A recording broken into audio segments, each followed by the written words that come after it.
Uninstalling and reinstalling a microwave for service with one technician. The first order of business when servicing an over-the-range microwave is to protect the range at all costs.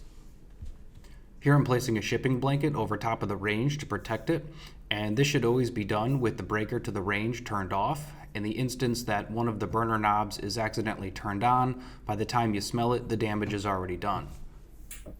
Next, you're going to want to place a 2 or 3 step ladder in front of the range so we can gain access to above the microwave. Now with access to the cabinets above the microwave, we're going to go ahead and disconnect the microwave from power. And I will say that usually these cabinets are packed full of stuff, so for the video I went ahead and emptied them out ahead of time. Next, I'm going to go ahead and take the glass tray and rollers it sits on out of the microwave, and this process can really be done at any point in time before the microwave is actually dropped. Next, I'm going to remove the 2 bolts that are securing the microwave to the cabinet, and these bolts, as you can see right there, are located in the front left and front right corners of the cabinet. For this process, I do recommend that you use a small compact drill or electric screw gun, as the bolts are fine threaded and it can take quite some time to remove them with just a hand tool.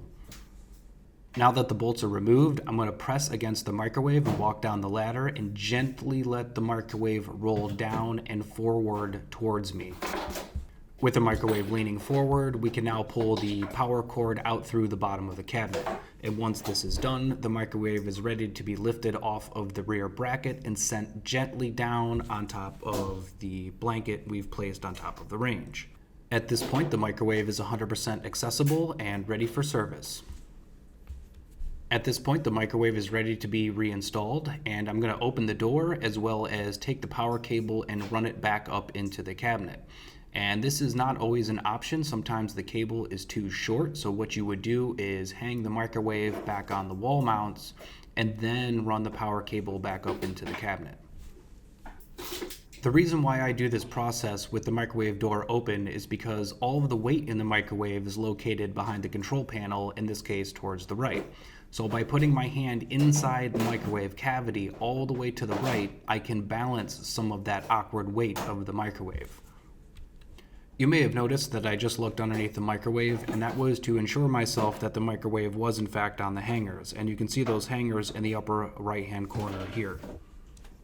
Getting the microwave back on the hangers can be a little bit difficult of a task, and just take into consideration that I've uninstalled and reinstalled hundreds of microwaves.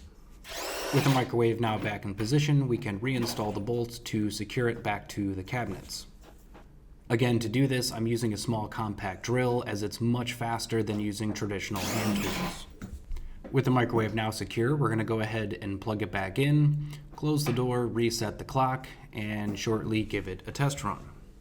One of the things I want to point out here is that I actually almost leave my drill in the cabinets above the microwave, and that can be rather a pain in the butt when you get to your next call and realize you don't have the tools you need to do the job and you have to backtrack to the previous customer's house.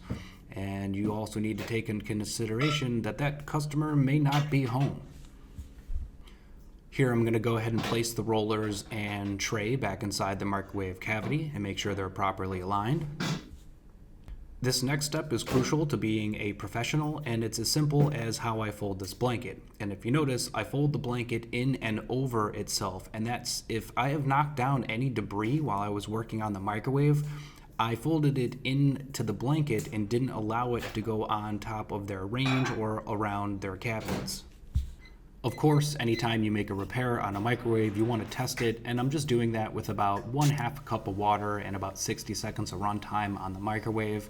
Ideally, you would test the microwave before you hang it back up, but I didn't actually do anything to my microwave, so I knew that it was going to work when I put it back up.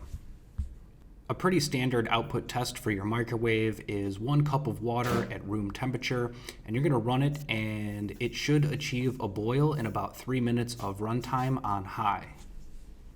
The last step to being a professional is to get your grimy fingerprints off that microwave, or at least ask the customer if they would like you to do so.